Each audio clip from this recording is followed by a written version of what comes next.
Hello, people. Very, very, very good morning to everyone. Aji, very good morning. Aji, very good morning. Very, very, very good morning, यारों. Very good morning.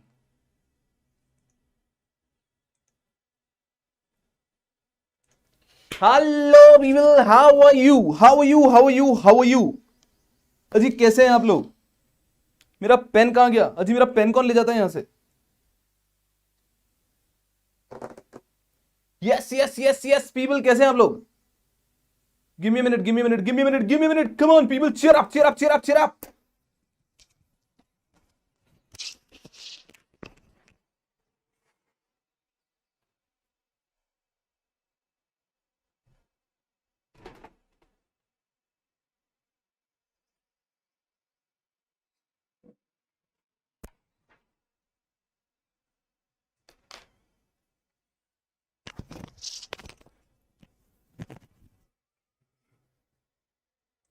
Yes people.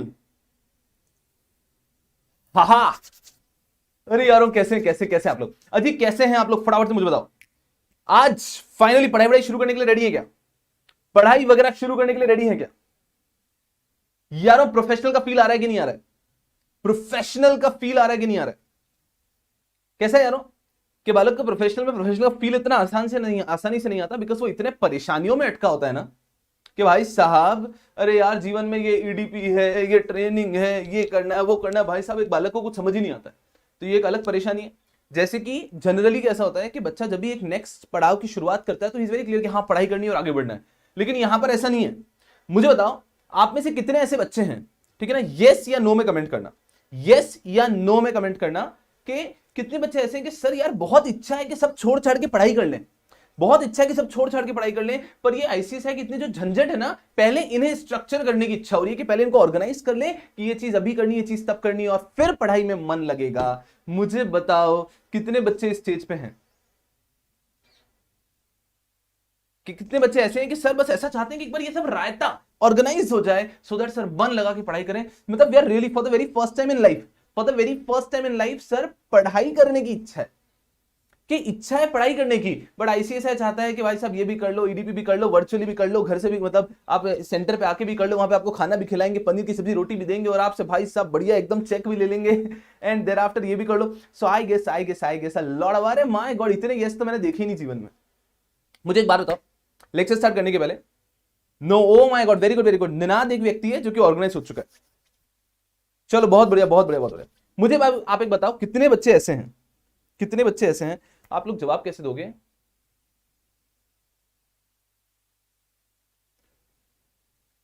Planning और planned में focus करना अच्छे से.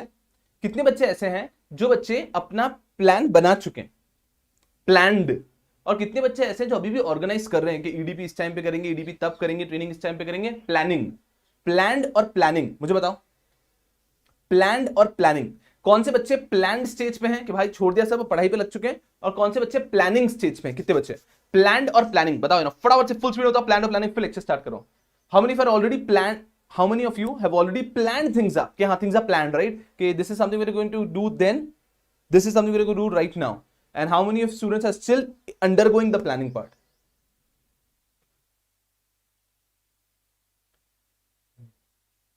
Okay. I can see a mixed reaction here. A lot of people are planned also, and a lot of people are planning also. A quick tip, ठीक है? जितना जल्दी हो सके अपने प्लान को फाइनल कर दो.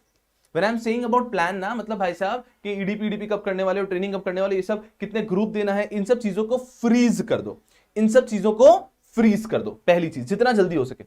मिताली कह रहे हैं सर 50-50. अरे मतलब प्लानिंग में हुए ना, जितना जल्दी हो सके ना, what you do first, you freeze these things up. once you have actually finalized these things up ना, and thereafter you can go ahead, right? चलिए मुझे बताओ अच्छे से. मैं एक चीज पूछता हूं फिर ये पढ़ाना शुरू करता हूं, कोई जल्दबाजी नहीं है.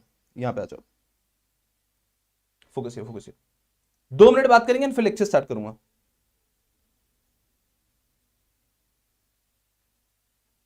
आप बच्चों को क्या ऐसा लगता है क्या, आप बच्चों को ऐसा लगता है क्या कि अभी आपके सामने कुछ रास्ते हैं और उसमें से एक रास्ता सही रास्ता है और एक रास्ता गलत रास्ता है? आपको ऐसा लग रहा है क्या दैट आपके सामने दो रास्ते हैं, रादर रुको मैं ऐसे बनाता हूं, दैट आप यहां पे खड़े हैं, आपके सामने बहुत सारे रोड्स हैं, गधो ये रोड्स हैं, ठीक है, जबरदस्ती की बातें मत करना, ये रोड्स हैं।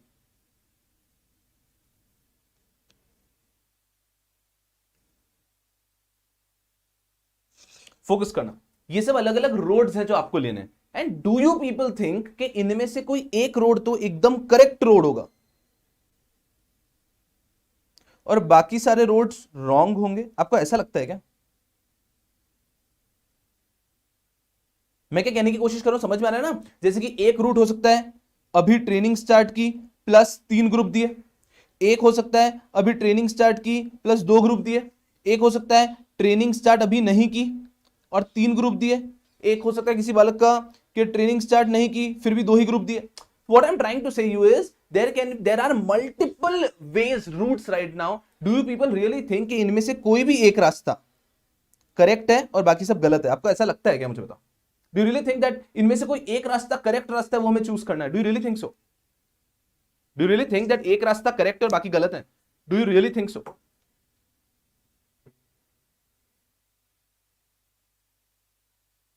सुनो मेरी बात को, आप में से जिन बालकों को ऐसा लग रहा है ना कि सर इनमें से एक रास्ता सही है और मैं इतने दिनों से समय इसी में वेस्ट कर रहा हूं to finalise the right path, कि सही रास्ता में ढूंढ लूं और फिर उस पर चल निकलूं, सही रास्ता में ढूंढ लूं फिर उस पर चल निकलूं, तो मेरा विश्वास मानो, अगर कोई एक ही रास्ता सही होता, अगर कोई एक ही रास्ता सही होता और बाकी गलत होते तो इतने रास्ते भी नहीं होते।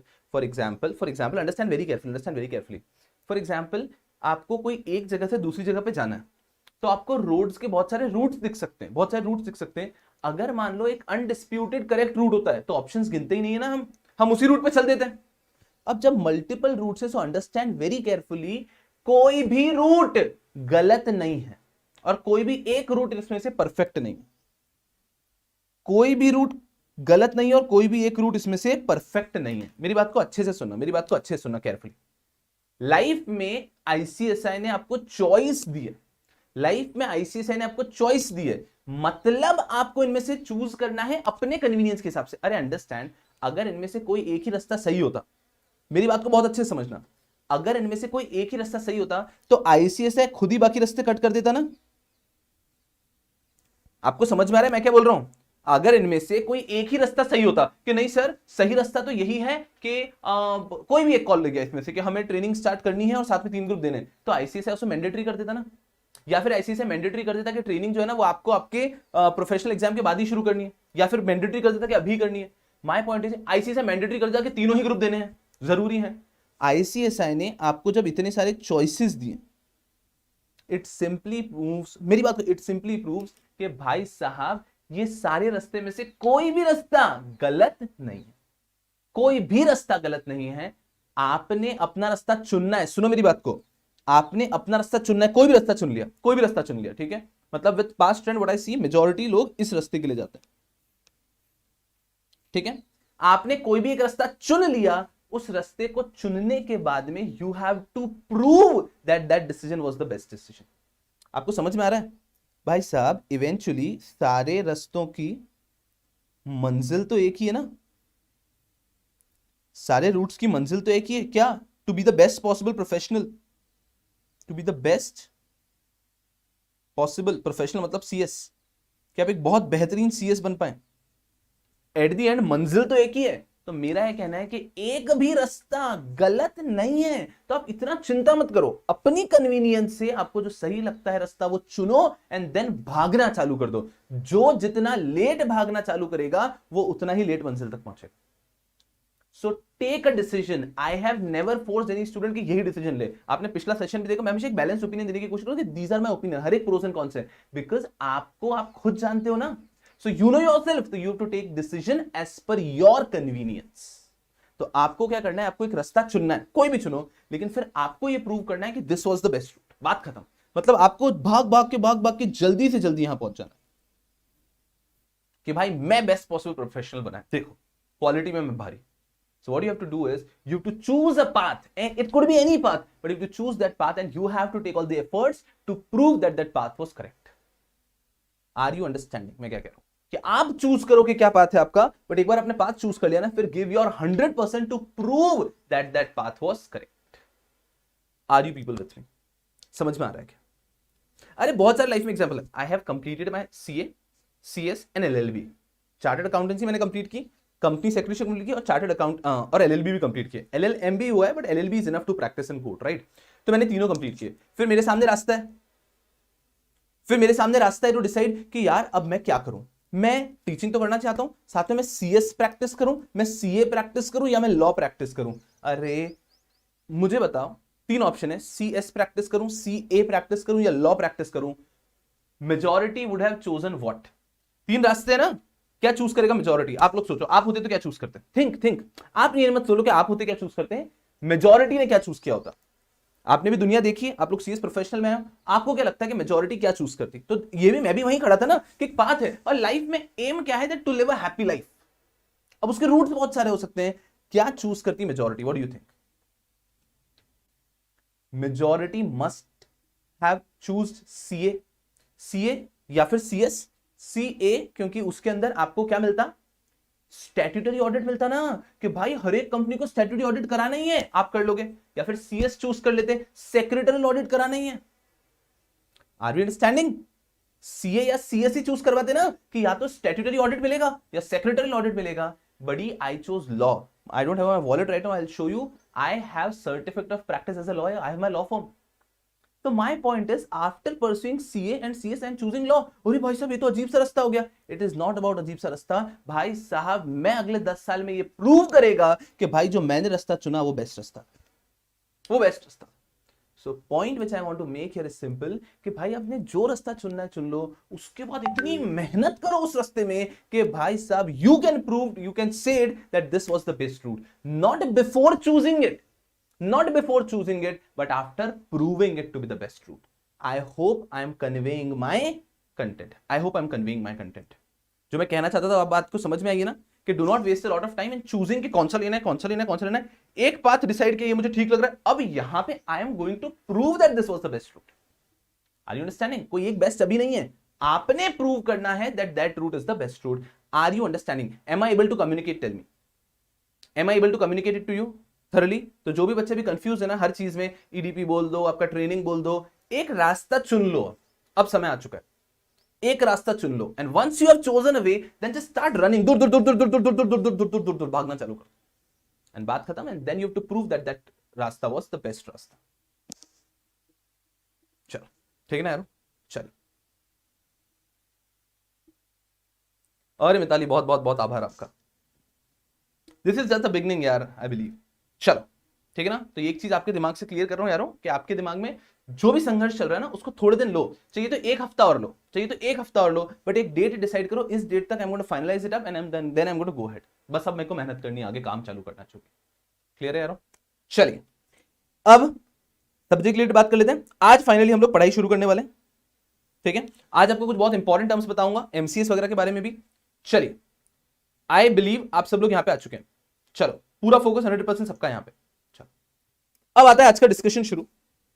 अब होता है आज का डिस्कशन शुरू. अभी तक कैसा है? एज आई ऑलवेज बिलीव, मतलब that is something I believe as an executive का teacher as well, that before starting the subject आपका और मेरा जो एक कंफर्ट लेवल है ना, वो मिलना बहुत जरूरी होता है. ठीक है, कि हमारा कंफर्ट लेवल एक बार मिल जाएगा ना, तो फिर भाई पढ़ाई तो हम कर ही लेंगे. मतलब मुझे कोई डर नहीं है, कि मुझे लगता नहीं कि आपको कोई पढ़ने में परेशानी है, कि आप लोग फोड़ दोगे एग्जाम में. आई एम 100% कॉन्फिडेंट, बट उसके पहले कंफर्ट लेवल बहुत जरूरी होता है आपका. ठीक है, चलो. तो अभी तक हमने वो कंफर्ट लेवल डेवलप किया, that you got to know who am I, what is the subject is MCS. MCS के अंदर एग्जाम पेपर कैसा आता है. So you got an fair idea about the subject, that हाँ एमसीएस सब्जेक्ट है भाई साहब. मल्टीडिसिप्लिनरी केस स्टडीज, इसमें हमें 250 के अराउंड केस लॉस पढ़ने हैं, कुछ केस स्टडीज पढ़नी है. एग्जाम में क्या होता है, एग्जाम में पहला क्वेश्चन केस स्टडी का आता है 40 मार्क्स का, एंड उसके बाद में केस लॉ बेस्ड बहुत सारे क्वेश्चंस आते हैं. तो we have gotten a fair idea. I guess everyone is comfortable with me. I hope you have comfortably gotten a fair idea, right? I hope we all gotten a fair idea. एक fair idea सबको मिल चुका है ना, कि हम क्या subject और एग्जामिनेशन, इसको लेके समझ में आ चुका है सबको. और मैं आशा करता हूं कि आप लोगों ने पेन डाउन भी कर लिया, राइट? तो फिर आज से सब्जेक्ट को शुरू किया जाए। Yes yes yes, keep commenting people, keep commenting. सुनो ना, मैं आपको मैं सच बोल रहा हूं, एक बार जब टॉपिक शुरू करेगा फिर मैं कमेंट पे ध्यान भी नहीं देगा, लेकिन जब शुरुआत कर रहे हैं यारों, है ना, तब तो कम से कम हम बेहतरीन तरीके से कमेंट्स पे ध्यान दे सकते हैं। चलो चलो चलो चलो, मेरा क्या कहना है, आप लोगों ने कमेंटिंग कब करनी है? Beginning of the batch, beginning of the lecture, end of the lecture, इसमें एकदम धुआंधार लगे रहो। एक बार मैंने पढ़ाना चालू कर दिया फिर कमेंटिंग छोड़ के बैठ जाओ, पूरा फोकस लेक्चर में, पूरा फोकस लेक्चर में, और एंड में वापस कमेंट करो। तो this is how it is, जिससे कि पढ़ाई एकदम इफेक्टिव होगी, क्योंकि कमेंट से लेक्चर के बीच में क्या होता है, बहुत सारा टाइम वेस्ट हो जाता है अदरवाइज। तो हमें क्या इफेक्टिवली पढ़ाई करनी है, तो not to waste lot of time, लेकिन साथ ही साथ आपके दिल में उतर जाने, मतलब सब्जेक्ट से जब तक प्यार ना हो जाए आगे नहीं बढ़े। मतलब Why do you see a lot of rankers? मैं आपको कह रहा हूं, सच बताऊं ना, तो मेरा कंट्रीब्यूशन ज्यादा नहीं है, सच कान में बता रहा हूं, सुनो, मेरा कंट्रीब्यूशन ज्यादा नहीं है। आप इन सब बच्चों से पूछो ना, इन सब बच्चे इंटरव्यूज दे रहे हैं इधर उधर, इन सब बच्चों से पूछो कि यार ऐसा क्या, इट वाज जस्ट के भाई साहब सब्जेक्ट से अगर प्यार हो जाता है ना तो बालक खुद ही पढ़ लेता है। Are you understanding? भाई साहब अगर सब्जेक्ट से प्यार होगा ना तो बालक खुद ही पढ़ लेगा सब कुछ। अपन को उसको बस सही तरीके से बताना है, भाई ये बुक है, ऐसे करना है, ये एग्जाम में क्वेश्चन आएंगे, इस प्रकार से लिखना है। मैं क्या कह रहा हूं, आप सब लोग हनुमान हो, आप सब लोग हनुमान हो। हनुमान मतलब क्या? हनुमान मतलब एक ऐसा व्यक्ति, हम सबको हनुमान जी की कहानी पता होगी, हम सबको हनुमान जी की कहानी पता होगी, एक ऐसा व्यक्ति जिसको अपनी ताकत का अंदाजा ही नहीं है, उसको अपनी ताकत का अंदाजा नहीं है, वो अपनी ताकत भूल चुका है। आपको मुझे बस वो याद दिलाना है that this knowledge which you getting ना, ये आपको लाइफ में कितना आगे लेके जाएगा। एंड अगर वो मैंने याद दिला दिया ना तो एग्जाम तो आप वैसे फोड़ दोगे, रैंक वैंक तो आप वैसे ही फोड़ दोगे, तो मुझे बाकी चिंता ही नहीं, फ्लाइंग कलर से फोड़ के पास। क्या मार्क्स लाते हैं बच्चे यार, मैं आपको कह रहा हूं, बच्चे ऐसे मार्क्स लाते हैं जो मार्क्स मैं कभी नहीं सोच सकता हूं। बच्चे ऐसे मार्क्स लाते हैं जो मार्क्स मैं कभी नहीं सोच सकता हूं। तो my point here is just कि बस आपको याद दिला देगा कि भाई साहब आपकी शक्तियां क्या। आ जाओ यहाँ पे, अब शुरू करते हैं। So now the question comes with the question in front comes which in the question which comes in front of us is चलो चलो चलो चलो आ जाओ यहाँ पे। इंस्टीट्यूट ने पूरा एक सब्जेक्ट केस लॉस पे क्यों ऐड किया? बिकॉज यारो एग्जीक्यूटिव में भी हम लोगों ने कंपनी लॉ पढ़ा है, सिक्योरिटीज लॉ पढ़ा है, तो चैप्टर्स के अंदर केस लॉ हुआ करते थे। Are you understand?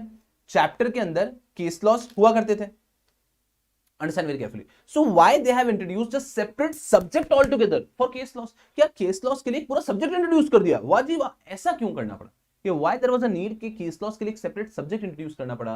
Understand very carefully. कैसा होता है यारों? Look, लॉ जो है ना, जो एक्ट बनता है, यू कैन से मतलब बेयर एक्ट बोल दो, लेजिस्लेचर जो बना हुआ है ना, that gives a very nice framework, that gives a very nice framework. But जैसे जैसे समय बदलता रहता है, आप मुझे बताइए, अभी कंपनीज एक्ट है 2013 का, राइट? तो 2013 से लेके राइट नाउ 2021 तक भी परफेक्टली चल रहा है अच्छे से। मुझे बताओ कॉन्ट्रैक्ट एक्ट कौन से ईयर का है? कॉन्ट्रैक्ट एक्ट कौन से ईयर का है? मुझे बताओ कॉन्ट्रैक्ट एक्ट कौन से ईयर का है? प्रोफेशनल के बच्चों, इतना तो बनता है।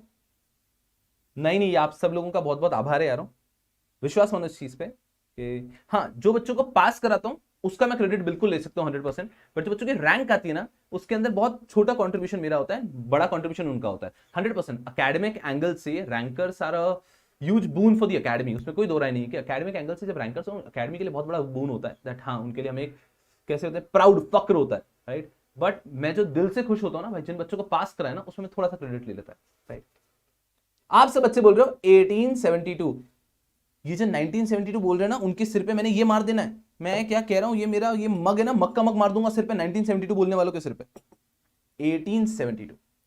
1872 से लेकर अभी तक that act standing strong, that act standing strong.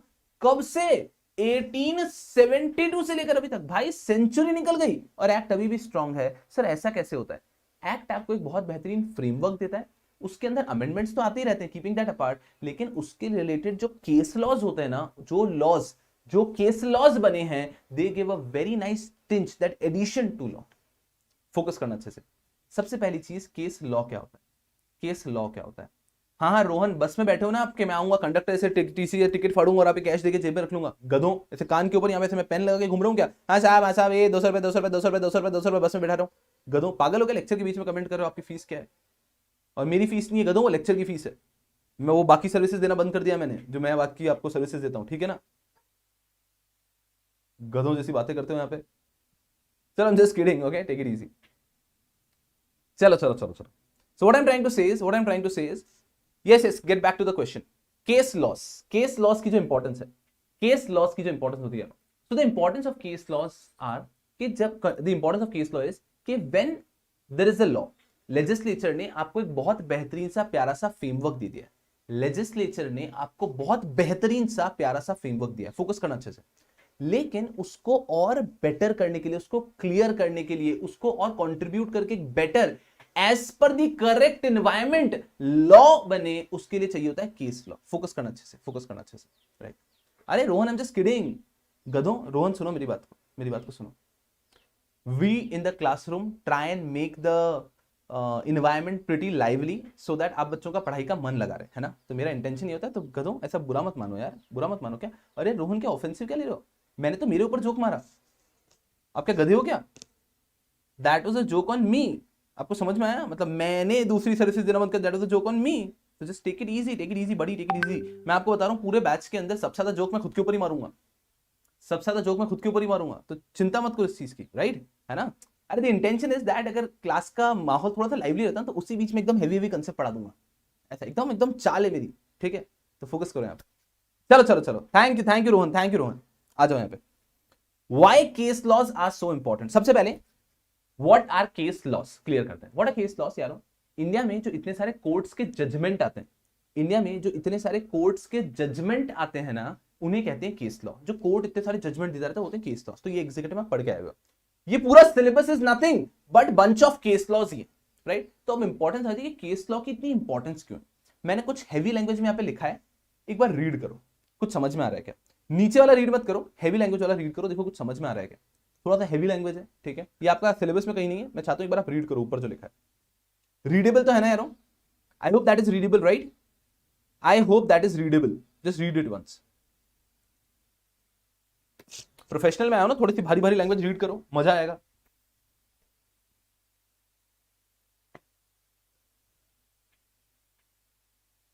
Share market गिर रहा है यार आज, बहुत बेहतरीन बाइंग अपॉर्चुनिटी बन सकती है। चलो छोड़ो, अभी शेयर मार्केट में आप कंफ्यूज जाएंगे। Focus here. कॉर्पोरेट फंडिंग में बात करेंगे शेयर मार्केट की। चलो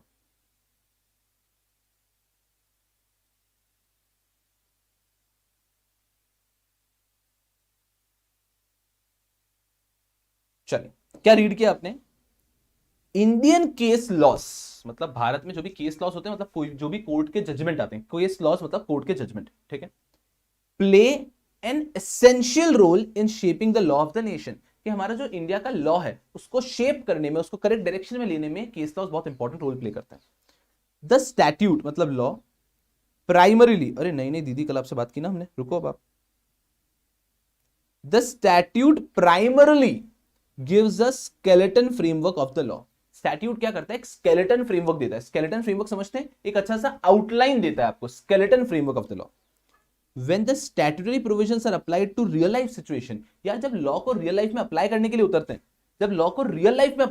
उतरते हैं, and are interpreted by the courts, और जब कोर्ट उस लॉ को इंटरप्रेट करता है, it paints a more comprehensive and holistic picture of the law. So when a law is made, understand very carefully, that time you do not get a clear picture of law, or 360 degree of law नहीं मिलता आपको। जब law बनता है तब उसका clear picture कभी नहीं मिलेगा। क्लियर पिक्चर कब मिलेगा? जब उस लॉ को अप्लाई किया जा रहा है। When that law is applied, that time you get a clear and a holistic picture. Holistic picture का मतलब है कि ओवरव्यू पूरा मिलता है आपको। वो कब मिलता है? When the law is applied by the courts. Therefore, case laws are integral part of legal system, and every professional has to acquire the skill set to read, understand and apply case laws to augment their arguments and pleadings. कि भाई साहब, एक बेहतर professional अगर आपको बनना है life में, तो you should be well versed with case laws. Because होता ये यार कि जो लॉ आपने पढ़ा ना अभी तक, जो आपने कंपनी लॉ वगैरह पढ़ा, सब चीजें आपने पढ़ी, ये सब चीजें अच्छी है, ये सब चीजें इंपॉर्टेंट है लाइफ में, ये नहीं कह रहा, लेकिन उन्हें और बेटर शेप करने के लिए, प्रैक्टिकल लाइफ में उसे कैसे इंप्लीमेंट किया जाता है वो समझने के लिए you need to be well versed with case laws. कि अगर केस लॉस आपको पता है, मतलब ओके ये लॉ है, इसको इन केसेस में अप्लाई किया तो इस तरह से जज ने इसको इंटरप्रेट किया है। How do you interpret the case? उसके अंदर केस लॉ की इंपॉर्टेंस आती है। तो केस लॉ क्यों इंपॉर्टेंट है? बिकॉज जो स्टैट्यूट है, जो प्रोविजंस है, जो लॉ है, वो क्या करता है? वो आपको एक स्केलेटन दे देता है एक ढांचा दे देता है कि लॉ ऐसा है, लेकिन उसको जब रियल लाइफ में अप्लाई करते हैं तो अप्लाई कैसे किया जाएगा ये आपको केस लॉज बताते हैं। तो जहां जहां लीगल इश्यूज रेज होते हैं उस लीगल इशू को केस लॉज आंसर करते हैं, उन लीगल इश्यूज को केस लॉज आंसर करते हैं। मैं बेटर तरीके से बताता हूं आपको एक एग्जांपल के साथ। चलो ये तो भाई मैंने हेवी लाइन में बता दिया, कुछ बच्चों को समझ में आया, कुछ को लग रहा है सर क्या है इसको हटाओ सर, आप एकदम हमें बताओ दिल में उतरेगा। चलो उसके नीचे मैंने लिख के दिया मेरी लैंग्वेज में, case laws help in interpreting the law according to the changing time. कि जैसे जैसे समय बदल रहा है केस लॉ को इंटरप्रेट करने की सही तरीका बताता है। चलो सुनना मेरी बात को बहुत अच्छे से। सर ये सब्जेक्ट क्या है? This subject is all about case laws. Sir case laws करते क्या है? Case law helps us in the correct interpretation of law. Summary अभी तक सुनना, मेरे साथ बने रहो। बात मोटा हाथी केस से थोड़ा पेशेंस तो रखो यारो, सब बताऊंगा मैं, याद रखो भाई आया है सब बता के जाएगा। सबसे पहली चीज हम पढ़ रहे हैं, I have a habit of teaching basics. So what happens is कि इससे थोड़ा सा कभी कभी समय एक्स्ट्रा लग जाता है, बट ये आपके पास लिखे हुए नहीं है तो आपको बहुत मजा आएगा when you are self studying, मतलब चीजों को भूलोगे नहीं आप कभी। सबसे पहले वाई केस लॉस। तो वाई केस लॉस में सबसे पहले it helps us interpreting the law with changing times. सुनना मेरी बात को बहुत अच्छे से, एक एग्जाम्पल से बताऊंगा तो आपको और मजा आएगा। सुनना मेरी बात को बहुत अच्छे से। केस लॉ क्या करते हैं कि समय बदलता रहता है, तो लॉ तो वैसा ही है, जब तक लॉ रिपील करके आप नया लॉ नहीं लाएंगे, अमेंडमेंट नहीं लाएंगे, तो केस लॉ उस लॉ को स्टिल एप्लीकेबल रखता है करंट समय के हिसाब से। बेटर एग्जांपल देता हूं, चलो बच्चों, जो आपके दिल में उतरेगा ऐसे एग्जांपल देता हूं। चलो यार, एक ऐसा टॉपिक बोलूंगा कि आप सबके कमेंट बंद हो जाएंगे, कमेंट बंद हो जाएंगे। ये एक ऐसा टॉपिक है जिसपे हर 4-5 साल में एक बालक का ओपिनियन चेंज होता रहता है। मतलब वो जब 0 से 5 का होता है तब तक तो क्या ही सोचता है, एज जब एज 5 to 10 होता है तब उसका एक अलग ही ओपिनियन होता है। जब वो 10 to 15 होता है तब उसका एक अलग ही ओपिनियन होता है। जब एज 15 to 20 होता है तब उसका एक अलग ही ओपिनियन होता है। और जब 20 to 25 होता है तब एक डिफरेंट ओपिनियन होता है। और 25 to 30 में एक डिफरेंट ओपिनियन होता है। 20 to 25 के टाइम पे वो ज्यादातर इस टॉपिक पे शांत रहना पसंद करता है, ज्यादातर इस टॉपिक पे शांत रहना पसंद करता है। अजी मैं बात कर रहा हूं आपकी वेडिंग के बारे में। शांत, मैं कह रहा हूं कमेंट्स बंद हो जाएंगे, देखना कोई कुछ नहीं बोलेगा, सब शांति से बैठ जाएंगे। देखो एग्जीक्यूटिव के बच्चे इस चीज का बहुत मजाक उड़ाते हैं, राइट, बट प्रोफेशनल के बच्चे मजाक नहीं उड़ा सकते, क्योंकि भाई साहब यहां पर प्रोफेशनल में जो एवरेज एज होती है एक बच्चे की, वो एवरेज एज ही हो जाती है भाई, आप समझो मेरे हिसाब से 23 के आसपास एवरेज एज बोल रहा हूं। बहुत बच्चे बहुत यंग एज में सीएस बन जाते हैं, कुछ बच्चे लेट बनते हैं, 23-24 के आसपास एवरेज एज हो सकती है इस क्लास की, राइट। तो भाई साहब शादी ब्याह की बातें हो रही है यहाँ पे, चल बहुत बढ़िया बात है, शादी करो, बहुत आगे जाओगे लाइफ में। यहां पे वो डिस्कशन नहीं करने वाला हूं मैं। फिर क्या होता है, देखो देखो कमेंट्स बंद, आप लोग नोटिस कर रहे हो, सब शांत बैठे हैं, सबने हाथ रख लिए पॉकेट में कि ठीक है ना सर आप टॉपिक पढ़ाओ सर, ये छोड़ो सर अभी, फोकस हियर। फिर होता है भाई साहब डाइवोर्स। सुनना मेरी बात को, फिर होता है डाइवोर्स, मतलब जबरदस्ती नहीं है कि होता ही होता है, कुछ केसेस में होता है भाई साहब डाइवोर्स। चलो फोकस करो, अपन तो भगवान से प्रार्थना करते हैं किसी को ये चीज, किसी के साथ ये चीजें ना हो, बट अंडरस्टैंड वेरी केयरफुली। हाँ हाँ हाँ, यहां पे आ जाओ, यहां पे आ जाओ सब, फोकस हियर, फोकस हियर। तो फिर कुछ केसेस में होता है डाइवोर्स। तो इंडिया में जो लॉज लिखे हुए हैं डिवोर्स के, उसमें लिखा हुआ है कि डिवोर्स के ग्राउंड्स क्या क्या है, ठीक है, समझ में आ रहा है कि डिवोर्स के ग्राउंड क्या क्या है। कि आज अगर एक व्यक्ति जाना चाहता है कोर्ट में, तो जो भी बोलो, इंडिया के लॉज अभी तक भी पूरे मॉडिफाई नहीं हुए, ठीक है ना, बहुत ज्यादा, मतलब कुछ लॉज हैं जो मेल फीमेल को बहुत ही ज्यादा डिस्क्रीट, मतलब ऐसा अलग तरीके से ट्रीट करते हैं, तो डिवोर्स लॉज भी उनमें से एक है 100%। फोकस करना अच्छे से, focus here, focus here, focus here. So divorce के अंदर लॉ में लिखा हुआ है देयर इज अ क्राइम, मतलब there are various grounds for divorce, उसमें एक लिखा हुआ है cruelty. Cruelty is what, is a ground of divorce. यहां तक जो मैं बोल रहा हूं आई गेस बच्चों को अच्छे समझ में आ रहा होगा। हाँ ये समझ में आता है सर, सर ये सभी तो समझ में आता है लाइफ में। Focus here. So all of you are well aware, if it all you were not aware, I am just telling you कि अगर आज दो व्यक्तियों ने शादी कर ली है और एक व्यक्ति को डिवोर्स चाहिए, तो उसको कोर्ट में रीजन देने होते हैं कि मुझे डिवोर्स क्यों चाहिए। एक तो होता है म्यूचुअल कंसेंट से कर लिया, भाई म्यूचुअल कंसेंट की बात ही अलग कर रहे हैं, म्यूचुअल कंसेंट से कर लिया तो कोई बात नहीं है, बट अगर एक व्यक्ति को कोर्ट में केस फाइल करना है फॉर डिवोर्स, तो the person has to give reasons. So among the grounds of divorce there is a ground cruelty, और जो मतलब मैंने देखा है मेजॉरिटी डिवोर्स के अंदर यही ग्राउंड लेते हैं, क्रूरल्टी। यहां तक सबको समझ में आया that a wife can go to the court. अब मुझे ये समझ बोलना हस्बैंड जा सकता है क्या, भाई जा सकता है, छोड़ो ये सब, ठीक है। थोड़ा सा कोर्ट के इंप्लीमेंटेशन में फर्क होता है, थोड़ा सा फीमेल सेंट्रिक रहता है family law, so focus here, ठीक है ना, मतलब फीमेल को ज्यादा प्रोटेक्टिव रखा जाता है।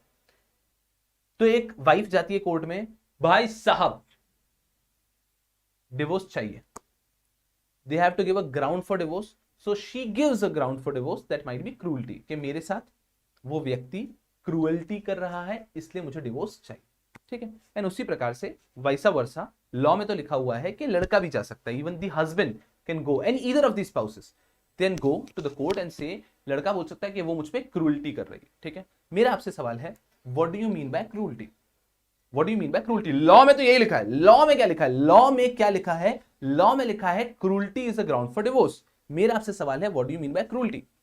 क्रूअल्टी मतलब क्या? अरे भाई साहब अब ऊपर उठो, जब से शादी का नाम लिया बच्चे कमेंट नहीं कर रहे, घर वालों ने परेशान करना शुरू कर दिया क्या आपको? आ जाओ आ जाओ इधर इधर। शुभम शुक्ल का मैट्रिमोनियल चालू हो रहा है थोड़े टाइम में, ठीक है ना भाई साहब, ये सब कराते हैं हम सीएस से सीएस तक, ठीक है। बाद में उसका प्रमोशन करेंगे अपन, यहां पे आ जाओगे तो, ठीक है। Tell me what do you think as per you what will amount to cruelty? Pritesh बोला मिसबिहेविंग, निर्मल बोला फिजिकल और मेंटल टॉर्चर, मिताली बोली डोमेस्टिक वायलेंस, पूजा बोली अब्यूसिव बिहेवियर, संजना बोली मेंटल और फिजिकल टॉर्चर, लता बोली हरासमेंट, मिताली बोली सर सर क्रूअल्टी है। कैसी बातें करते हो मिताली यहां पे? अत्याचार, domestic violence, physical violence, harassment, physical torture, any act of violence. चलो चलो चलो चलो सुनो, सो आप सबका क्रूअल्टी का मतलब है कि ये सारी चीजें होती है। मैं आपको बताता हूं बिल्कुल, there are various case laws, और मैं आपको केस लॉज का एग्जांपल दे रहा हूं आज से 20-25 साल पुराने भी, ठीक है ना। सो उसके अंदर क्या बोला था, क्या क्रूअल्टी है, उसके अंदर क्या हुआ था मैं आपको बता रहा हूं, एक्चुअल केस बता रहा हूं, ठीक है ना। हस्बैंड ने वाइफ के ऊपर what do you call that, kerosene समझते हैं आप, केरोसिन, ठीक है ना, फ्यूल डाला, आप पेट्रोल समझ लो बस, ठीक है, डाला, kerosene is not petrol but आप समझ लो, वाइफ के ऊपर डाला एंड मैच बॉक्स से आग लगा दी, मैच बॉक्स से आग लगा दी, ठीक है। And court of course held that is something which is grossly cruel, and then of course divorce was ordered, divorce तो कराई दिया और हस्बैंड को पनिश भी किया, ठीक है। सुना ध्यान से मेरी बात को। सो क्रूअल्टी का एक केस लॉ था जिसमें था वाइफ वॉज, अब मेरी बात को समझना, हम थोड़ा सा एकदम सब्जेक्ट ओरिएंटेड जाए, अगर मैं डॉक्टर है पढ़ा रहा है तो मेरे को थोड़ा सा क्रूअल एकदम डीप जाके पढ़ानी पड़ेगा, तो एकदम दिल पे मतलब यहाँ पे सिर्फ फोकस करो सब्जेक्ट के ऊपर। Wife was, I would rather से बर्न्ड अलाइव, मतलब वो शी डिडंट डाई बट हाँ उनको एकदम जिंदा जलाने की कोशिश की थी, attempted to burn alive rather.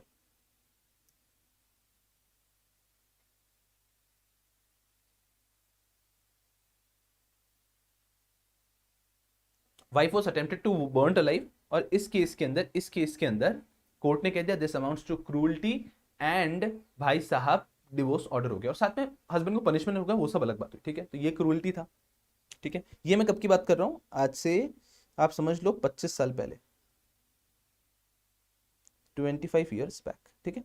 तो ये ऐसे केसेस, पहली चीज तो अनफॉर्चुनेट बात है कि इंडिया में बहुत सारे हैं, एक केस नहीं, इंडिया में बहुत सारे केसेस हैं, राइट। तो उनमें से एक केस 25 साल पहले का केस था जिसमें क्रूअल्टी अमाउंट करके डिवोर्स दे दिया। अभी से कुछ 2-3 साल पहले, कुछ 2-3 साल पहले एक और केस गया कोर्ट में, सुना ध्यान से।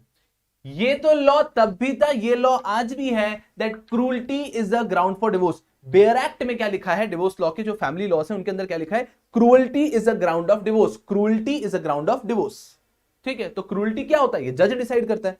क्रूअल्टी क्या होता है, ये कौन डिसाइड करता है, जज, कि जज के ओपिनियन में क्या क्रूअल्टी, ठीक है। तो 25 साल पहले केस आया था कि भाई साहब जिंदा जलाने की कोशिश की, बिल्कुल क्रूअल्टी है, खत्म खत्म भाई साहब डिवोर्स ऑर्डर। अभी कुछ साल पहले एक केस गया था कोर्ट में, हस्बैंड गया था कोर्ट में केस लेके, और हस्बैंड ने क्या बोला, सुनना मेरी बात, nobody is going to crack any joke about it, focus here. Husband ने क्या बोला पता है? हस्बैंड ने बोला, वाइफ, थोड़ा सा इसको थिन कर देता हूं, आपको दिखेगा, मुझे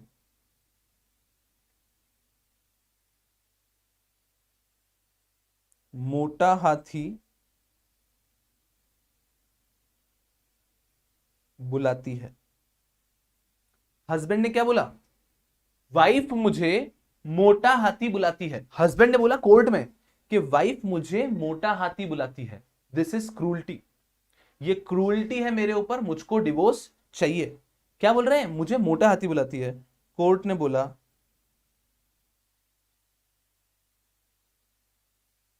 yes, this amounts to cruelty. Court ने क्या बोला? कोर्ट ने क्या बोला? This amounts to cruelty. Divorce was ordered in that particular case. Delhi का केस था, so far as I could remember. अभी आपको बताऊंगा वो केस, अभी बताऊंगा आपको केस। कोर्ट ने उसको क्रूल्टी डिक्लेयर करके डिवोर्स दे दिया, डिवोर्स दे दिया। नो नो झील, डिफेमेशन वगैरह नहीं, पब्लिकली नहीं, उसको पर्सनली बोला। अननेसेसरी कंफ्यूज मत करो इस टॉपिक में, डिफेमेशन वगैरह कुछ नहीं। अकेले में कान में जा के बोलती थी मोटा हाथी मोटा हाथी मोटा हाथी, काम करते अरे मोटा हाथी मोटा हाथी मोटा हाथी। अरे मेरा कहना है कि वो उसको बोलती थी मोटा हाथी, वो उसको बोलती थी मोटा हाथी। मैं आपको क्या कह रहा हूं, कोर्ट ने उसको डिवोर्स ग्रांट कर दिया।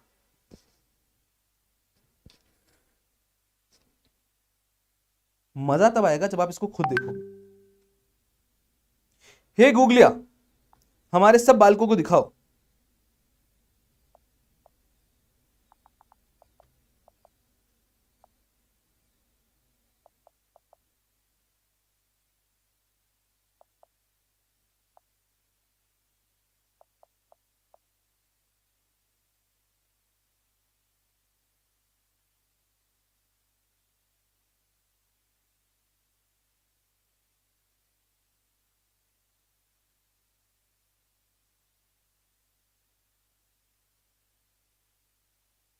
हिंदुस्तान टाइम्स का आर्टिकल दिखा रहा हूं आपको। ये वुमेन कॉल्स हबी, हबी मतलब हस्बैंड। भाई साहब ये मतलब न्यूज़पेपर वाले मान नहीं रहे, हबी डबी एकदम बाबू सोना जादू तो ना उतर चुके हैं लोग। वुमेन कॉल्स हबी मोटा हाथी, Delhi high court says it's enough for divorce. Calling your overweight husband मोटा हाथी, fat elephant, is grounds for divorce as it is destructive of matrimonial bond, the Delhi High Court ruled on Saturday। ये Delhi high court ने किया, judgement दिया। और देखो, अरे newspaper वाले तो मजे ले रहे हैं भाई, न्यूज़पेपर वालों को देख रहे हो यहां पे।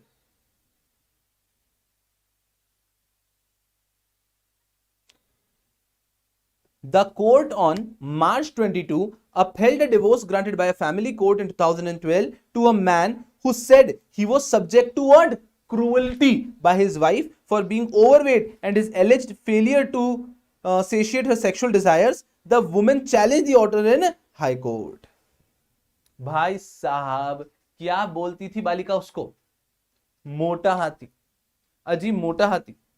And this was and there was another allegation as in another reason that he failed to satiate her sexual desires। तो ये दो ग्राउंड हो गए, but the news would of course portray मोटा हाथी वाला जो इशू है ज्यादा बड़े तरीके से बोलेंगे। So my point here is are you understanding कि समय कैसा बदल रहा है, कि लॉ तो आज भी वही है ना, लॉ तो आज भी वही है that cruelty is a ground of divorce, cruelty is a ground for divorce. लेकिन आज से 25 साल पहले क्रूल्टी का मतलब और आज क्रूल्टी का मतलब कितना अलग है।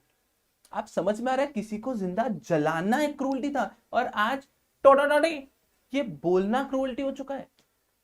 बिकॉज भाई 25 साल पहले मेंटल हेल्थ कोई बात भी करता था मेंटल हेल्थ के बारे में?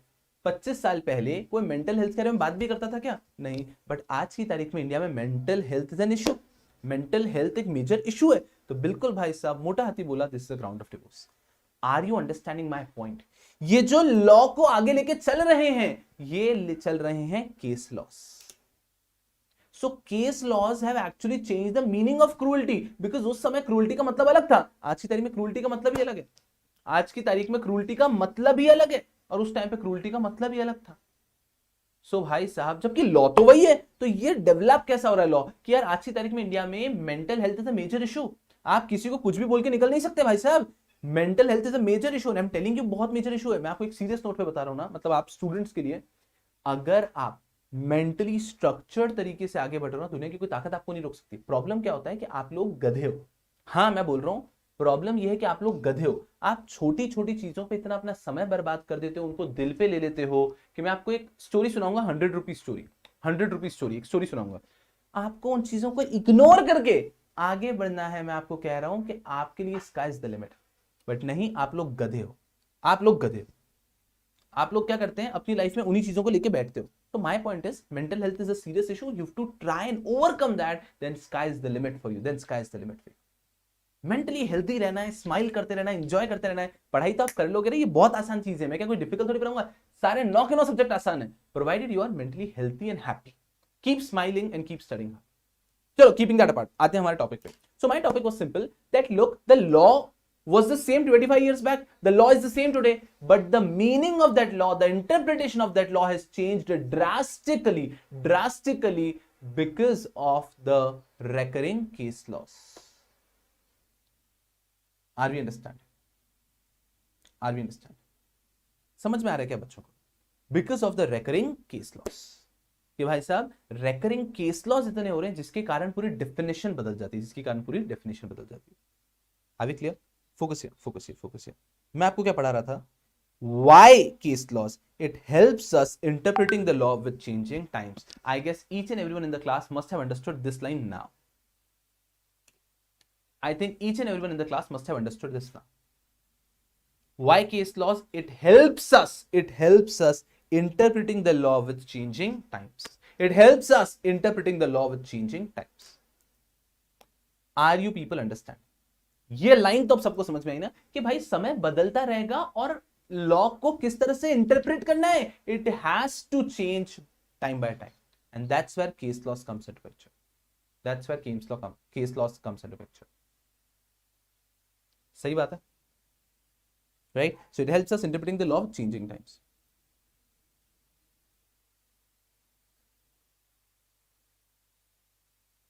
बिल्कुल क्लियर है। सेकंड पॉइंट एक और है, at times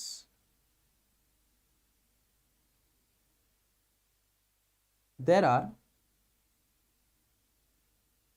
legal issues. At times there are legal issues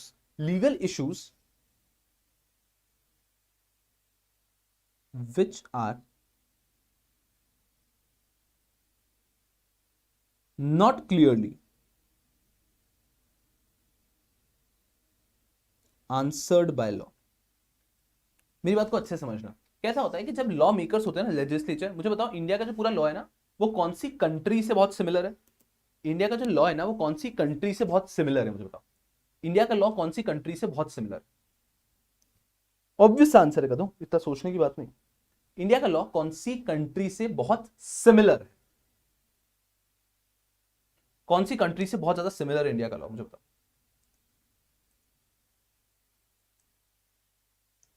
India का लॉ कौन सी कंट्री से बहुत ज्यादा सिमिलर है? Tell me. Of course England, right? Obvious बात है, क्योंकि उन्हीं लोगों का जो बेसिक लॉ बनाया हुआ था वो हमने आगे लेके गए। लेजिस्लेशन में UK is one of the best country of the world. आप बस इमेजिन करो इस चीज को, वो जो लॉ बना रहे हैं, वो जो उन्होंने लॉ बनाया, ऑफ कोर्स इंडियन लेजिस्लेचर भी बहुत बेहतरीन है। That law has prevailed over a century as well. कि कुछ ऐसे लॉज हैं जो एक सेंचुरी, 100 ईयर से ज्यादा प्रिवेल कर गए। मतलब कितना फोर साइटेडनेस के साथ लॉ बनाया होगा। आपको समझ में आ रहा है कितना फोर साइटेड के साथ में लॉ बनाया होगा कि कल को ऐसा ऐसा ऐसा ऐसा भी हो सकता है, तो उसे भी लॉ में इनकॉर्पोरेट किया, उसको भी लॉ में इनकॉर्पोरेट किया। So my point here is, understand very carefully, law has to be four sided. कि लॉ इसी तरह से बनता है कि कल को कोई भी चीज आ जाए तो उसके अंदर इंक्लूड हो जाएगा। इतना लंबा सोच के, अरे अदरवाइज तो क्या हर 2-2 साल में लॉ बनाते रहोगे क्या? हर 2-2 साल में लॉ बनाते रहोगे क्या? And hence law has to be four sided, कि हाँ भाई साहब एकदम दूर का सोच के लॉ बनाओ, ताकि बार बार लॉ चेंज नहीं करना पड़े। केस लॉज माइनर जो भी रिक्वायर्ड चेंजेस है वो सब कराते रहे। एंड दैट इज वाई कभी कभी लॉ थोड़ा सा इनकम्प्लीट हो जाता है। कि कुछ चीजें ऐसी हो सकती है, कुछ चीजें ऐसी हो सकती है यारों जिसके अंदर लॉ क्लियर ही नहीं है, कुछ इश्यूज ऐसे हो सकते हैं जिसके अंदर लॉ क्लियर नहीं है। तो उन इश्यूज के लिए भी क्या करते हैं, उन इश्यूज के लिए भी will look towards case laws. अगर कोई लीगल इशू आया बट हमें समझ नहीं आ रहा है इस लीगल इशू में क्या करना है, कोई लीगल इशू आया बट हमें समझ नहीं आ रहा है कि इस लीगल इशू में क्या करना है, we are unable to understand कि यार ये तो लॉ पढ़ा, पूरा सेक्शन पढ़ा, it does not answer this legal issue, then we have to search for past case laws. क्योंकि कोई केस लॉ हुआ था क्या ऐसा जिसके अंदर सुप्रीम कोर्ट, हाई कोर्ट ने कोई जजमेंट दिया है क्या जिससे कि लीगल इशू आसान हो जाए। So why are case laws? At times there are legal issues which are not clearly answered by law, which are not clearly answered by law.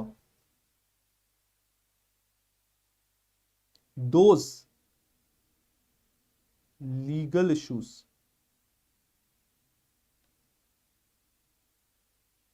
are generally answered by case laws. Case laws मतलब nothing prior judgments.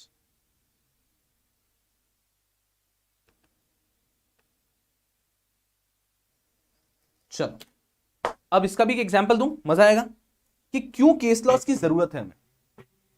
चलो focus करना अच्छे से, focus करना अच्छे से। हम article 21, 141 सब चीजें सही टाइम पे बात करेंगे, जल्दबाजी नहीं करेंगे। मेरे साथ बस एक चीज रखना, मैं आपके बेस को इतना स्ट्रॉन्ग करके आगे जाएगा ना कि आप दीवाने हो जाओगे, बट मेरे साथ में आपको पेशेंस रखना पड़ेगा, पेशेंस रखना पड़ेगा, ठीक है। I have given you batch का टाइमलाइन, उस टाइमलाइन में बैच कंप्लीट कर लूंगा। अब वो मैं कभी 2 घंटे का लेक्चर लूंगा, कभी 1.25 घंटे का लूंगा, वो मतलब इफ आई नीड तो I extend the time period of the lecture, Sundays वगैरह को एक्स्ट्रा लेक्चर ले लूंगा। बाकी जनरली एकदम मस्ती में आपको पता भी नहीं चलेगा और बैच कंप्लीट कर दूंगा, बट मेरे साथ में पेशेंस रखेंगे, ठीक है। चलो now I'll just try and give you an example so that you'll understand this point also better, way better. Sure. So understand, today what I do is I go to a nice lounge, okay, I drink 2 peg of whiskeys, ठीक है। मैं जाता है बढ़िया से lounge में, वहां पे मैं 2 बढ़िया विस्की के पैग पीता है, अंडरस्टैंड वेरी केयरफुली, 2 विस्की के पैग पीता है। देयर आफ्टर आई डिसाइड कि नहीं मैं घर जा रहा है, मैंने कहा okay okay I will see you friends, ठीक है ना, I just go back home. मैं घर निकला, ठीक है, now I am drunk right, मैं ड्राइव कर रहा है, मेरे हाथ से मैं ड्राइव कर रहा है मस्ती में, नॉर्मली एकदम आराम से, और रास्ते में एक व्यक्ति है, ठीक है ना, वो रोड क्रॉस कर रहा था, वो सामने से आ रहा था, एक व्यक्ति सामने से आ रहा था, एंड देन मेरी गाड़ी उससे भिड़ गई और हमारा एक्सीडेंट हो गया। चलो मुझे बताओ कि मेरी लायबिलिटी मतलब मैंने कुछ गलती की है कि नहीं की, मैंने लॉ ब्रेक किया है कि नहीं किया, have I broken any law और नॉट, पता है मैंने विस्की पी के निकला हूं, मैं ड्राइव कर रहा हूं, सामने से व्यक्ति आ रहा था, हमारा एक्सीडेंट हो गया, have I broken any law?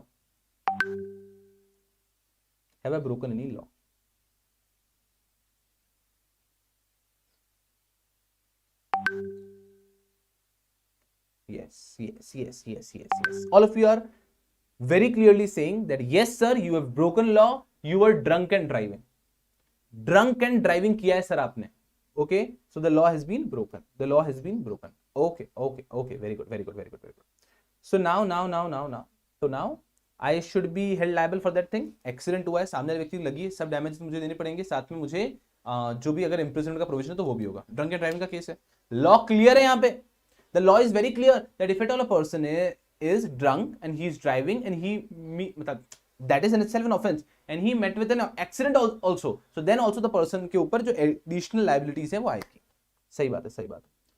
Now my question here is focus here, now my question here is what if I went for a party, मैं वहां पे गया था, पार्टी के लिए गया मस्ती में, ठीक है, वहां पे फ्रेंड्स ने कहा कि यार लेना भाई एक ड्रिंक ले लेना, नहीं not today buddy, I have to drive back home, right, so I won't drink anything today। बोले फ्रेंड्स चलो ठीक है, तो फ्रेंड्स ने मुझे कोक दे दी, ठीक है, उन्होंने मेरी कोक के अंदर, देखो सुनो, मैं बड़ा आदमी नहीं है ना, मैं बड़ा आदमी होगा तो क्या बोल दूंगा ड्राइवर चला रहा था, तो भाई नहीं है ना मैं, फोकस हियर, मैंने इधर मना कर दिया कि क्या ना मैं नहीं पीऊंगा क्योंकि ड्रिंक एंड ड्राइव हो जाएगा अननेसेसरी, तो उन्होंने कहा ठीक है मत पी, उन्होंने मुझे कोक दे दी, कोक के अंदर उन्होंने एक अल्कोहल मिक्स कर दी दैट मुझे पता ही नहीं चला, मैंने मस्ती से कोक पी ली, मैंने कहा भाई साहब बहुत ही बढ़िया कोक है, तुम्हारी कोक है भाई, कहां से लाते हो ये कोक तुम, जस्ट किडिंग, तो मुझे पता नहीं चला, मैंने कोक पी ली, तो मैंने 2 ड्रिंक पी लिए, 2 ड्रिंक मतलब 2 कोक पी ली मैंने मस्ती में, मैं मस्ती में हूं ना, ठीक है।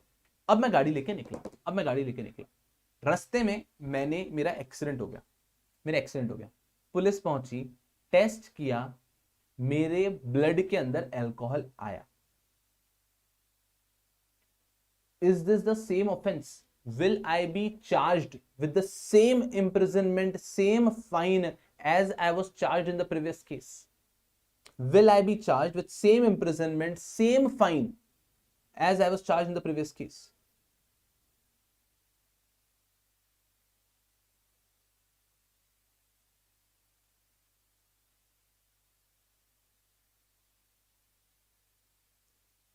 Now.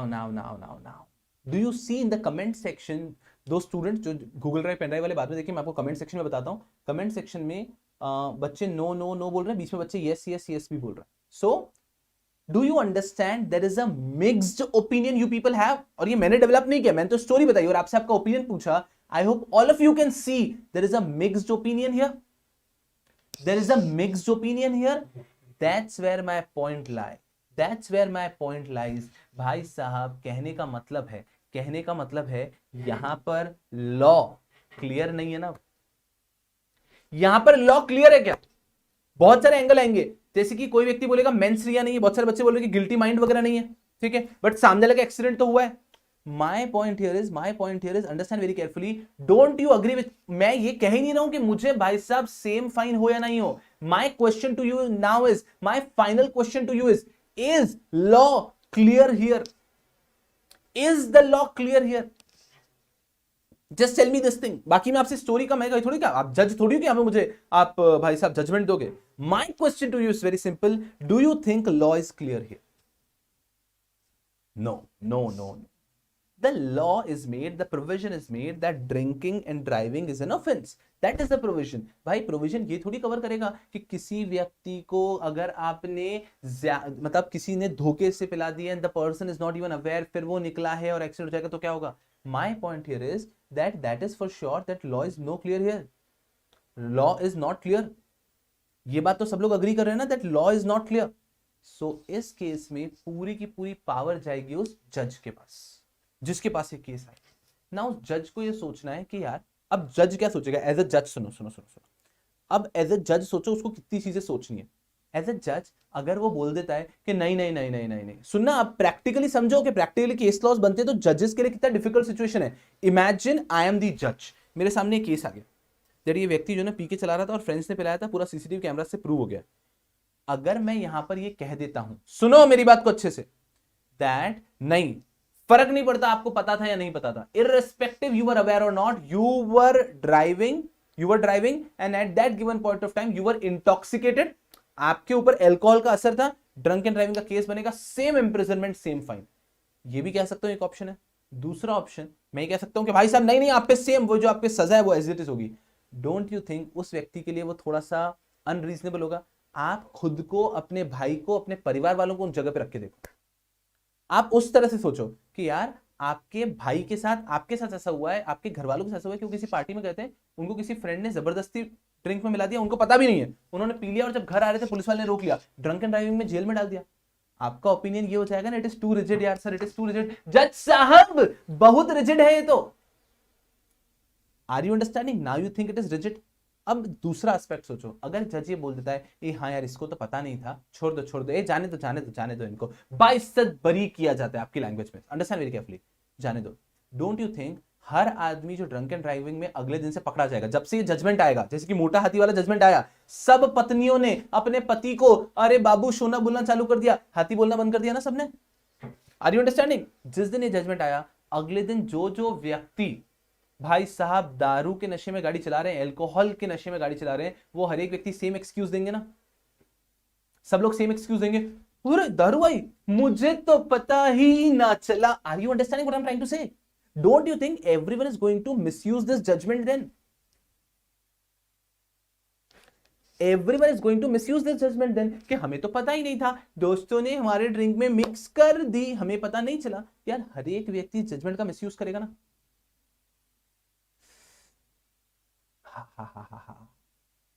अब आपको नहीं लगता है कि जो भी जज जजमेंट देगा, मैं उस पॉइंट पे नहीं आ रहा हूं यहां पे, आई एम नॉट जज टू डिसाइड कि इस केस में क्या होगा। माय पॉइंट इज, जज ने जो डिसीजन दिया, डोंट यू थिंक वो बहुत इंपॉर्टेंट हो जाएगा?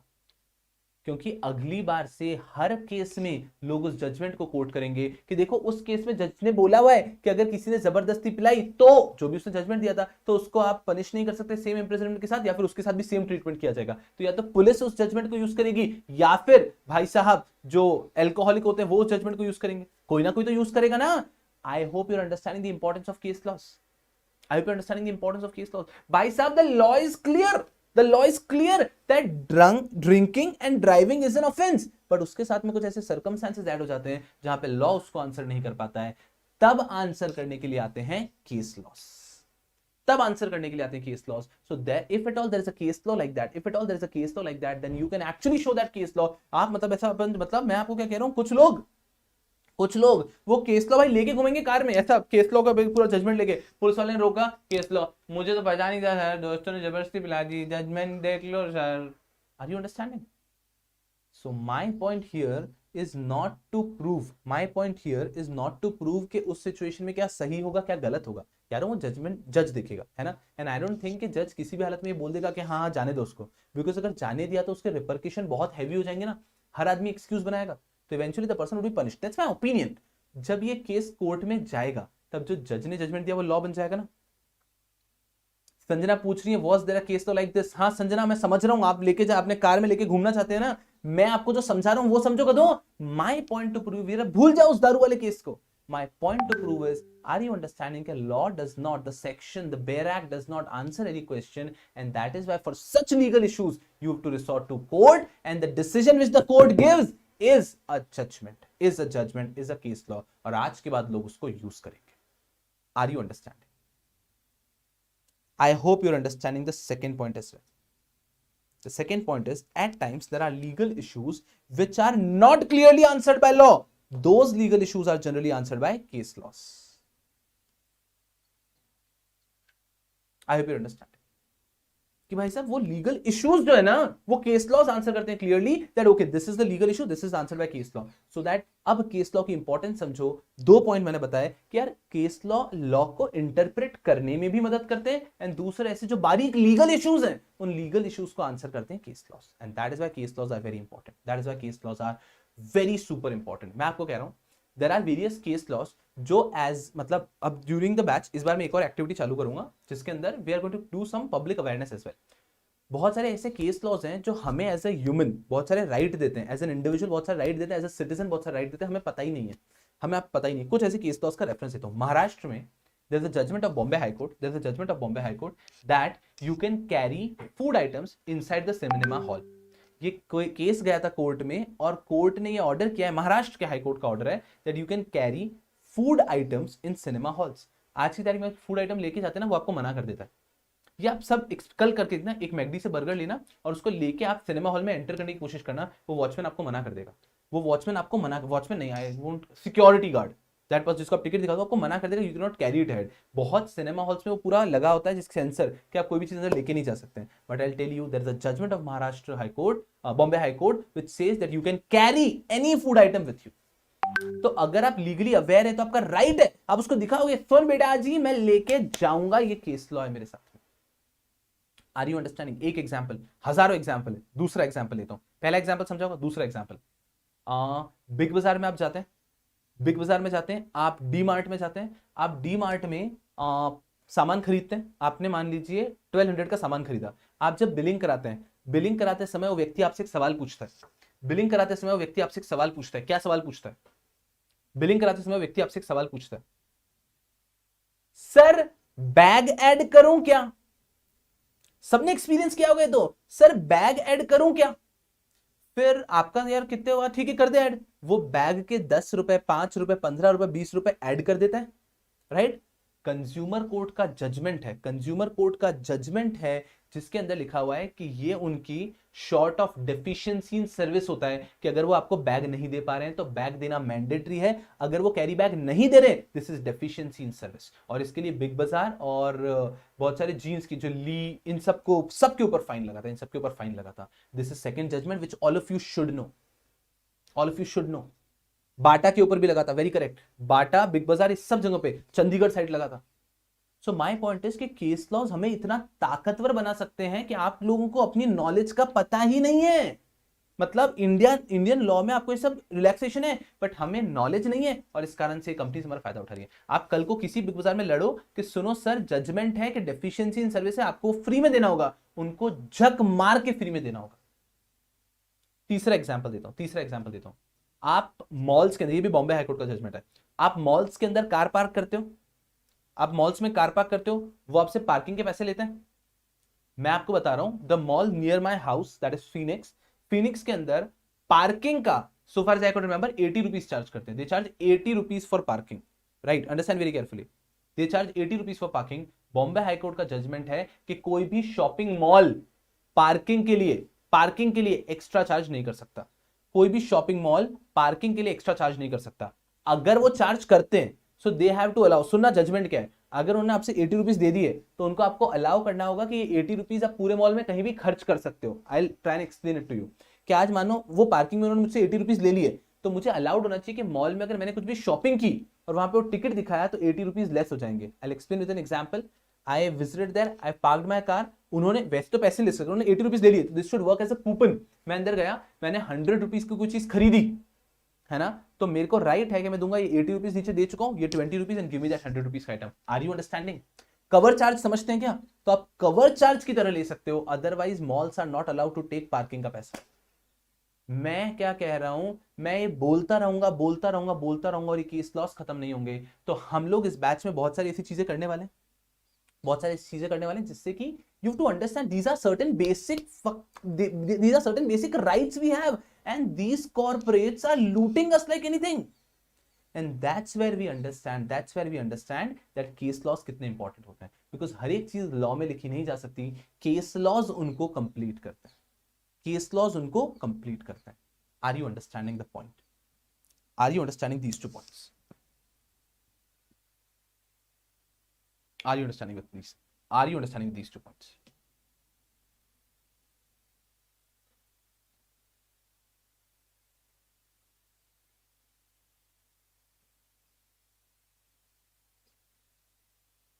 ये दोनों पॉइंट सबके दिमाग में क्लियर है?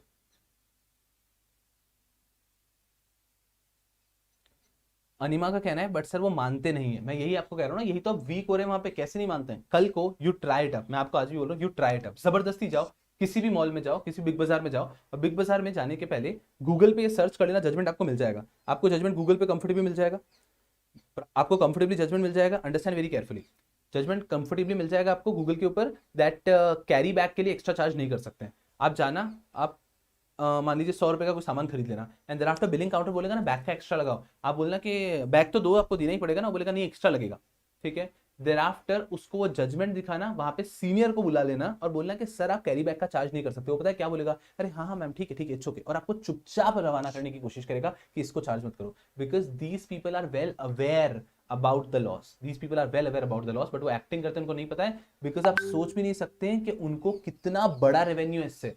इंडिया में डेली के लाखों बिल बनते हैं बिग बाजार पे, हर आदमी को लेना ही पड़ता है। अरे क्या मैं क्या किराने का सामान ऐसे लेके निकलेगा क्या? भाई बैग लेना ही पड़ता है आपको। जब आप बैग लेके निकल रहे हो तो आप सोचो ना, लाखों बिल में हर bill pay I think big बाजार 12 रुपए चार्ज करता है, तो करोड़ों रुपए उसके मंथली इनकम है सिर्फ उस बैग की सेल से, करोड़ों रुपए उनकी मंथली इनकम है सिर्फ उनकी बैग की सेल से।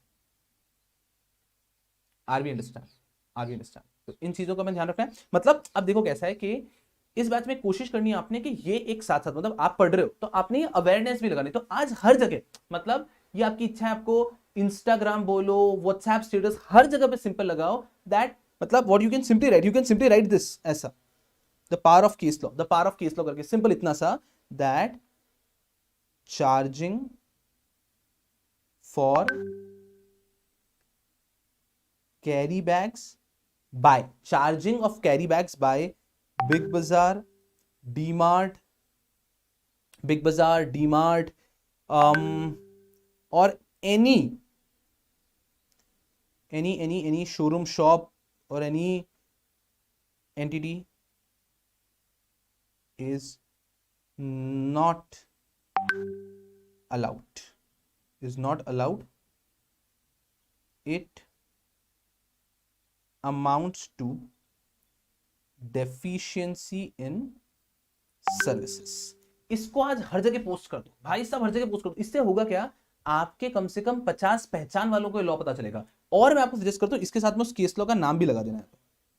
ढूंढोगे मिल जाएगा आपको केस का नाम, तो केस का नाम भी लगा देना। So everyone should know, right, everyone should know. And at least ये टारगेट रखो कि ड्यूरिंग द एंटायर बैच आपके घर वालों को कम से कम इतना आपकी लीगल अवेयरनेस बढ़ानी, इतनी आपकी लीगल अवेयरनेस बढ़ानी, राइट।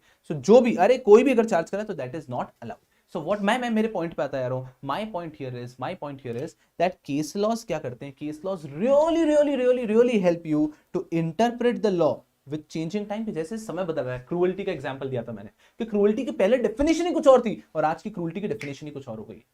क्रूअल्टी की पहले डेफिनेशन ही कुछ और थी, क्रूअल्टी की आज डेफिनेशन ही कुछ और हो चुकी है। और भाई साहब जहां जहां पे लॉ, मतलब आपका लॉ क्लियर नहीं होता है, लॉ क्लियर नहीं होता है, वहां पे जहां जहां पे लॉ क्लियर नहीं होता है वहां पे केस लॉ आपकी मदद करते हैं, वहां पे केस लॉ आपकी मदद करते हैं। आई होप यू क्लियर, ठीक है। सो जस्ट देखो, सुनो, आपको अगर सही लगता है ना, so do it, trust me, do it. मतलब इससे क्या होगा that people would start following you अभी से। आप इसको अगर अभी से ऐसा पोस्टिंग चालू करो तो लोग आपको अभी से फॉलो करेंगे, हाँ ये अच्छी चीज बताता है। और अगर आपको कोई ऐसा सरप्राइजिंग केस लॉ मिलता है तो आप मुझे भी बताओ, मैं आप सबको बताऊंगा, सब लोग पोस्ट करो, लीगल अवेयरनेस बढ़ने वाली है, बेस्ट चीज है। Are you understand? Just do it, so just do it, right. और कोई भाई अपन डरते नहीं है कि भाई ये बिग बाजार वाले डीमार्ट वाले आके पकड़ लेंगे अपन को, कोई बात नहीं, अपन गलत तो बोल रहे हैं, there is a judgement about it, there is a judgement about it, so this does not amount to defamation as well भाई साहब, ठीक है ना। ये बहुत अच्छे लोग हैं बट ये जो एक एक्टिविटी ये लोग कर रहे हैं गलत है, क्लियर है। तो ऐसे कुछ जजमेंट आपको भी मिलता है ना नया, सरप्राइजिंग, एक एक करके करेंगे, पार्किंग वाला अलग से करेंगे, वाला अलग से करेंगे। सो माय पॉइंट इज कि जैसे आपको भी ऐसा कुछ जजमेंट मिलता है, just give it to me and I will share it with everyone, you all post it. अगर आपने अगले 6 महीने में से 10 भी जजमेंट पोस्ट किया, people would look towards you कि हाँ इसको लीगल नॉलेज है भाई, इससे बात करते। एक बालक पूछ रहा है अगर वो अलाउ नहीं करते हैं तो हम उन पे केस कैसे कर सकते हैं? डिपेंड करता है कि आप कौन से लॉ के अंडर जा रहे हैं। फॉर एग्जांपल बिग बाजार वाली बात करता हूं तो ये आएगा कॉम्पिटिशन लॉ, कॉम्पिटिशन लॉ तो आप केस कर सकते हो। और बेस्ट चीज क्या है मैं आपको बता रहा हूं ना, आप उनको अगर वो जजमेंट दिखाओगे भी ना, मैं आप पे बेट कर रहा हूं वो अलाउ कर देंगे, वो अलाउ कर देंगे, मैं आपको लिख के दे रहा हूं। एक बालक पूछ रहा है कि सर आपने कभी ट्राई किया क्या, आपने कभी ट्राई किया क्या? My wife is a practising lawyer, तो मैं आपको यही बता रहा हूं कि इनमें से बहुत सारी नॉलेज तो मुझे उसके साथ डिस्कस करते हुए मिली। She does not bear it, she does not bear it, मतलब शी इज वेरी क्लियर कि कोई चीज सही होती है और कोई चीज गलत होती है, तो जो चीज गलत होती है वो गलत होती है। तो she does not bear it मतलब वो 1% भी बेयर नहीं करेगी। मतलब मुझे संभालना पड़ता है कभी कभी कि चल भाई वो सब बच्चे खड़े मेरे, चल यहां से, but she does not bear it. And I will tell you, I respect for that, because सही है कि हम लोगों ने अगर 1000 रुपए किसी को डोनेट करना है तो हम डोनेट कर देंगे, बट भाई बेवकूफ नहीं बनेंगे। एज अ कंज्यूमर बेवकूफ नहीं बनेंगे कि आपकी इच्छा हो रही वो आप कर रहे हो, गलत है ये। तो हम कभी भी बेवकूफ नहीं बनेंगे, ये बात है ऐसा, right.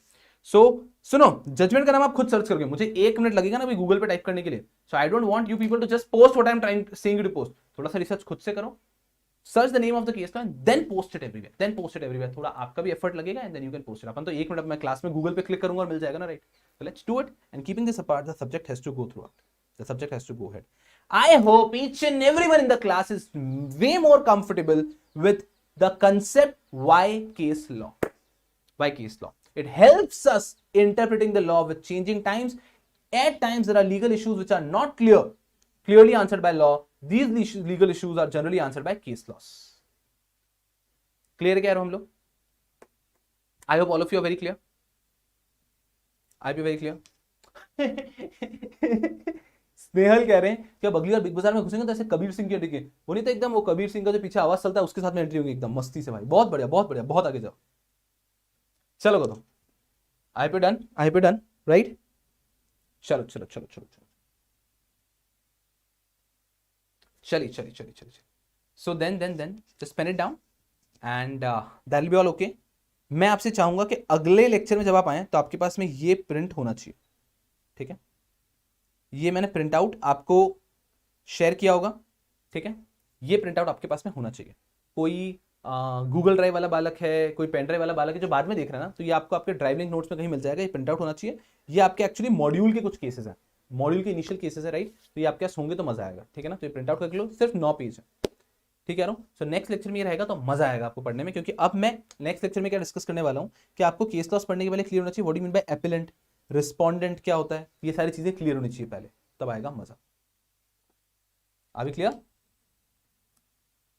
So I would request you all to just pen it down and that'll be all for this particular lecture and I'll see you people tomorrow.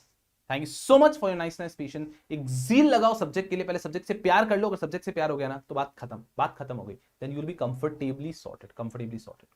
Okay, जो मुझसे एग्जीक्यूटिव में पढ़े उन्हें तो मुझे बोलने की जरूरत नहीं होगी, लेकिन जो मुझसे एग्जीक्यूटिव नहीं पढ़े तो उन्हें हल्का सा ऐसा लग रहा होगा sir the batch is going very slow, क्या बहुत स्लो ले रहे हो। तो एग्जीक्यूटिव में मैं आपको बता रहा हूँ कि कंपनी लॉ का चैप्टर नंबर 1 मैं शुरू करता हूँ शायद 8वें या 9वें लेक्चर से। तो 8 लेक्चर तक मैं बेसिक्स ही रखता हूँ, एंड देयर आफ्टर मैं भाई साहब बहुत लेट चैप्टर 1 शुरू करता हूँ, बिकॉज उसके बाद जब चैप्टर 1 शुरू होता है ना तो बच्चों का कंफर्ट लेवल इतना हो जाता है कि हाँ अरे हाँ हाँ हाँ, तो वो इंडिपेंडेंट हो जाते हैं, आपको स्पून फीडिंग की जरूरत नहीं पड़ती है, right. And I don't believe in spoon feeding at all. तो फिर कैसा है कि आप लोग खुद से इंडिपेंडेंट होकर सोचना चालू कर देते हैं, और अभी सीधा चैप्टर 1 पे आ गया ना तो हम लोग तो फिर आपको वो इंडिपेंडेंटली सोचने की आदत नहीं होगा। सो थोड़ा समय लगेगा अपना अपना, ठीक है, कोई परेशानी की बात नहीं है। लेकिन जस्ट व्हेन वी स्टार्ट तो you should be all sorted, के भाई अपना खुद से डेवलप एनालिटिकल थिंकिंग स्टार्ट हो जाना चाहिए, right. So that will be all for this particular lecture. Ranjana बोल रही है why they did not follow the judgement, as I said that because there revenue expense is too much, the revenue income बोलो या फिर the loss would be too much. And कैसा हुआ था कि जब डीमार्ट और बिग बाजार पे, बिग बाजार पे, बाटा पे, इन पे जब इन पे पनिशमेंट भी हुआ था ना, कितने का पनिशमेंट होता है, 25-30 हजार रुपए का, 25-30 हजार का इनके ऊपर पेनल्टी लगाई थी कॉम्पिटिशन एक्ट में। तो 25-30 हजार की उनके लिए कैसा है कि भाई साहब हमें जब इनकम उसकी वजह से हो रही है लैक्स एंड करोड़ में और पेनल्टी इतनी छोटी है, तो probably they are taking it lightly, but this has to change. जितनी ज्यादा अवेयरनेस होगी, राइट, उतना automatically this thing would stop. आप सोचो ना कितनी बड़ी इनकम है आज की तारीख में मॉल्स की पार्किंग को लेके, which is not allowed, at least Maharashtra में इट इज नॉट अलाउड। आगे क्लियर। दीपाली एक चीज पूछ रहे हैं, सर बॉम्बे हाई कोर्ट के जजमेंट अदर स्टेट में वैलिड है क्या? You to understand this thing, अगले लेक्चर में बात करूंगा। One state's high court judgement is mandatorily applicable in that state and they have persuasive value in other state. I you understanding? Persuasive value in other state. Persuasive मतलब क्या होता है, mandatory नहीं है, बट आप परसुएड कर सकते हो वहां के जजेस को भी कि देखो उन्होंने किया आप भी करो ना। परसुएसिव वैल्यू होती है दूसरी स्टेट में, मैंडेटरी वैल्यू सिर्फ उस स्टेट में होती है। सुप्रीम कोर्ट का judgment is mandatorily applicable for the entire country, high court का judgment is mandatorily applicable only for that particular state. ठीक है, ये अगले लेक्चर में बात करेंगे, तो बस मैं क्वेश्चन का आंसर कर रहा था। मिताली बिल्कुल सही बोल रहे हैं कि वो फॉलो नहीं करते बिकॉज कंज्यूमर ही अवेयर नहीं है, और कंज्यूमर को शर्म आती है कि 12 रुपए में क्या बोलूं। मैं आपको बताता हूं ना, ये बैच जो है ना, ये आई थिंक नहीं मतलब आई थिंक सो 2-1 हजार बच्चे तो ये बैच देखेंगे ही ना। मैं आपको अभी भी कहता हूँ 2000 में से कम 60-70% बच्चे ऐसे होंगे जो अगली बार भी जाएंगे ना तो 12 रुपए दे के आएंगे, 12 रुपए में दे के आएंगे, 12 रुपए देकर आएंगे 100%। शर्म आती है, हम शर्म आती है कि यार 12 रुपए में क्या डिस्कशन करूं, वो बोलेगा क्या है, ये है वो है। But it is not about 12 rupees, it is about a principle. आपका प्रिंसिपल भी तो कोई चीज होती है कि आपको पता है सामने वाला आपको बना रहा है और आप बन रहे हो, ये गलत है। तो अगर कंज्यूमर अवेयर हो जाएंगे तो ये चीजें रुक जाती है, you have to do it, you have to do it, you have to do it. Okay, so that will be my suggestion, बाकी कुछ नहीं, बट मैं चाहूंगा कि आप पेन डाउन जरूर कर लें, ठीक है। बेसिक्स लिख के 1, इसके अंदर धीरे धीरे आते रहेंगे। चलिए is this done right people? Shubhika, you have to check the judgement first ना, जजमेंट तो चेक करो, जजमेंट तो चेक करो कि उसकी एप्लीकेबिलिटी क्या है। बाकी रही बात इसकी ना कि जो बैग्स वाली, तो बैग्स वाली तो आप मान के चलो ऑल ओवर इंडिया ही अप्लाई हो जाएगी, because deficiency in service he define कर दिया उन्होंने, तो किसी भी स्टेट में उसकी बहुत स्ट्रॉन्ग परसुएसिव वैल्यू रहेगी। तो बैग्स वाली चीज तो किसी भी स्टेट में बहुत स्ट्रॉन्ग परसुएसिव वैल्यू रहेगी। एंड अभी मैं ये चीज सजेस्ट नहीं कर रहा हूं, अभी तो मैं सिर्फ ये बोल रहा हूं कि उनसे आप डिस्कशन करते रहे, एटलीस्ट आर्ग्यूमेंट करिए, ठीक है। बाद में मैं आपको बोलूंगा ये चीज, बाद में मैं आपको बोलूंगा that what you actually do, you can parallelly also file a case, but वो अभी नहीं बोलता, पढ़ाई लिखाई पे ध्यान दो, बाद में बताऊंगा कि how you can file a case consumer court के अंदर। Abhijeet, that's what I am saying that we have to go into that judgement as well. तो धीरे धीरे आगे बढ़ते हैं, लेट्स स्टार्ट इट अप, एकदम स्लो एंड स्टडी तरीके से चार्ज करते हैं। ओके, चलिए यारों, so that'll be all for today's lecture. Thank you so very much for your nice patience. I hope you have that printout for the next lecture so that we'll enjoy. Okay, that'll be all for this lecture. Thank you so much people, thank you so much people, thank you so much people, thank you so much. Yes people, Abhijit, that judgment has to be read first, right? तो वो हम लोग जब धीरे धीरे आगे बढ़ते हैं ना, धीरे धीरे आगे बढ़ते हैं, तो let's have that inclination first. अभी तक कोई जजमेंट तो हमने टच भी नहीं किया, राइट? चलिए भावना, एक और व्हाट्सएप ग्रुप बन चुका है, फर्स्ट वाला फुल हो चुका है, फिर एक और व्हाट्सएप ग्रुप बन चुका है, ठीक है। तो ये लेक्चर जो यूट्यूब पे होगा, तो फर्स्ट लेक्चर सेकंड लेक्चर के, फर्स्ट लेक्चर के भी नीचे देखोगे तो 2 ग्रुप्स हैं, the second group has some slots left. चलो bye bye bye bye bye. गधों पेन डाउन करके जाना, ऐसे को चला गया तो देख लेना, पेन डाउन करो, 3-4 चीजें पेन डाउन कराइए, इमीडिएटली करके रखो ये वाला भी। और बेसिक्स करके 1 लिखा है, इसके नीचे और बेसिक्स आएंगे, तो आपकी जो नोटबुक है उसमें बेसिक्स करके 1 लिख दो। Bye bye.